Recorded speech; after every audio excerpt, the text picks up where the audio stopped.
Ladies and gentlemen, good morning and welcome back to our channel once again. Plans are underway to impeach President William Ruto from office. So William Ruto, I think, is empty. His head is empty in terms of what are the existential threats that face the black people, that face Africans. And some of the things he is doing are bordering on prison. So for me, I think William Ruto is going overboard. And where we are right now, we might be facing an impeachment very soon. Going down the line, he might be impeached. If he doesn't change course and begin understanding what Article 1 says, that the people of Kenya are sovereign. But I want to ask you a question. Do you think the current parliament can successfully impeach William Ruto? I'm asking that question because the current initiative is being spearheaded by Amisi and the Kirinyaga women rep, Njeri Maina. Can they impeach William Ruto from office? Pick up on what Honorable Babu said regarding the conduct of our leaders. I want to remind President William Ruto that he took the oath to uphold the Constitution of Kenya. And some of the utterances that he has made for the past few days do not portray a leader who is supposed to be the president of Kenya. In fact, I want to remind President William Ruto that his utterances actually border on misconduct, which is a ground for impeachment of the president of Kenya. Be done is when the members of parliament report to parliament next week. The Gen Z needs to force those members to impeach the president.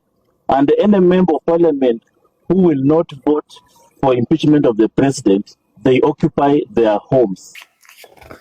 If you're to ask me, the current parliament that passed the finance bill cannot impeach President William Ruto because Ruto used them at that time.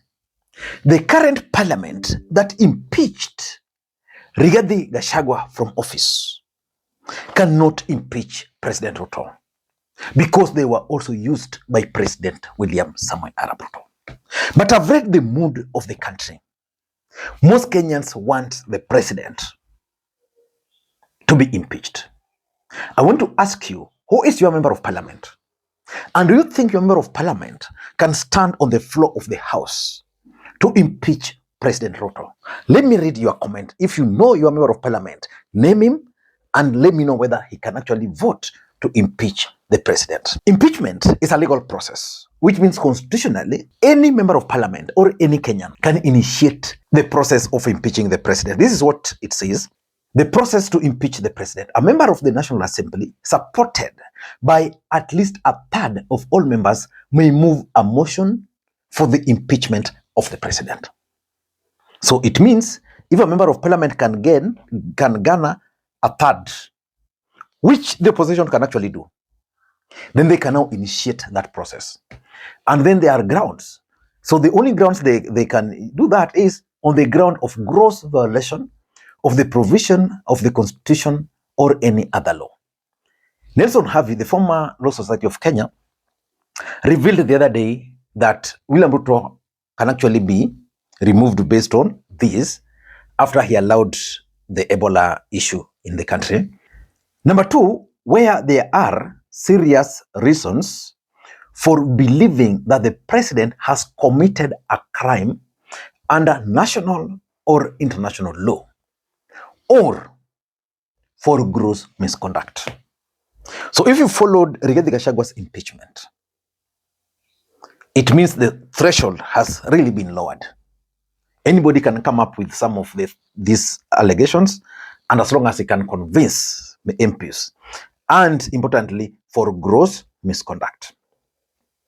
And if at least 2/3 of the National Assembly members support the above, the National Assembly Speaker shall inform the Speaker of the Senate of that resolutions within 2 days. So it means for you to initiate this process, you need a third. But for you now to succeed, you need 2/3. That's where the problem is. Then, but should you succeed there, then now it moves to the Senate. Again, can the current senators impeach President William Ruto? For me, I doubt if the current parliament can actually impeach President Ruto. And I want to give you reasons why I believe this impeachment process, it can go through in parliament, not really go through, it can be initiated because Amisi or Njeri Maina can easily get the 1/3 to start the process and debate it. Then now the impeachment where they require 2/3, that's where now most of them will not vote. But why do I strongly believe that this impeachment cannot see the light of the day? Just give me a few seconds to explain it. Before I do that, in case you're watching this channel for the first time, please take a second or two, click the subscribe button so that next time we produce a video like this, YouTube will automatically notify you. Ladies and gentlemen, the first reason why this impeachment cannot take place is the question of who takes over. When the Gen Zs wanted to storm Parliament and State House and remove Ruto, Raila Odinga intervened because there was the question of who was to take over. By that time, the person who was there was Rigathi Gachagua. So there was no way people like Raila Odinga would allow William Ruto to go and then Rigathi Gachagua to take over.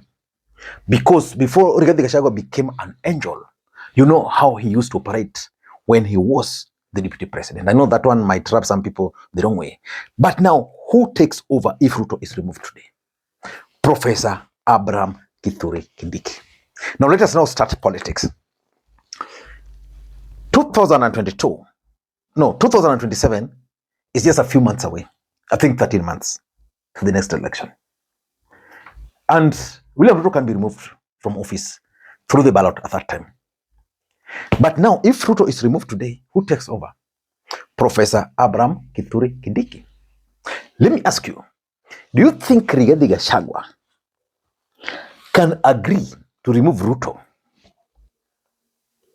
Do you think Rigathi Gachagua can advise or can direct his members of parliament to remove William Ruto from office for Abraham Kithure Kindiki to take over? Can it happen? It cannot happen.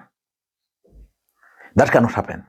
Because the moment Kindiki will take over, these allies of Rigathi Gachagua, all of them, will see now Kindiki as someone from Mount Kenya.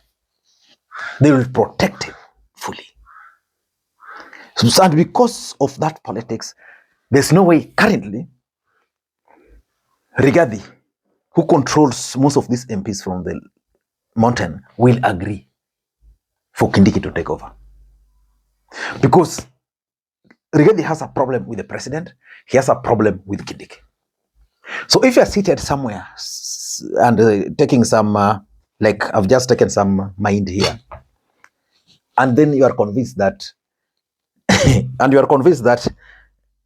Rigathi will instruct his MPs to vote for Kindiki, forget. That's deep politics. It can't happen. Number two, we're talking of 2027 general elections and the politics behind it. The truth of the matter is that 13 months to the election, someone like Edwin Sifuna believes that he will be the next president. So he believes that in the next 13 months, Kenyans will vote for him. Rigathi Gachagua believes so, that in the next few months, Kenyans will vote for him. Kalonzo believes so. If Ruto is impeached, they cannot. And why is this important? It is important because William Ruto is currently very unpopular. And that's why I've said, having read the mood of the country, most people are praying that Ruto is impeached. But not these leaders. Because politics is about strategy, politics about interest. Rigathi Gachagua is currently very popular. Edwin Sifuna is very popular. Why? Because they've made the 2027 election to be anti-William Ruto campaign. So if you remove Ruto today and you install Kindiki, then tomorrow, what will you be telling the country about Ruto? And it's not in office. Always you'll wait and see Kindiki, you'll wait and see some faults in Kindiki, and then take another time to create anti-Kindiki in the Republic of Kenya. Ladies and gentlemen, politics is about one thing, not really two constants. The first constant in politics is interest. And the interest of politics or in politics is normally personal. So these leaders, the first thing they will consider about the impeachment of the president is their personal interest. What will they benefit if Ruto is removed from office? That would be the first question. Not what will the country benefit from if William Ruto is removed. That is secondary. So these guys, they would rather have Ruto and they use the anti-Ruto wave currently for their politics so that it can help them achieve that their political interests in 2027. So because of 2027 politics, these guys will not. That one I can assure you. Sifuna will not engineer. Sifuna will not push. Okay, they can push Caleb Amisi. They can push these other guys publicly. But when now the rubber hits the road, they will not. Let them lie to you. They will not. Number 3, and this is a fact, the MPs in Kenya are broke. And not only broke, they are also corrupt.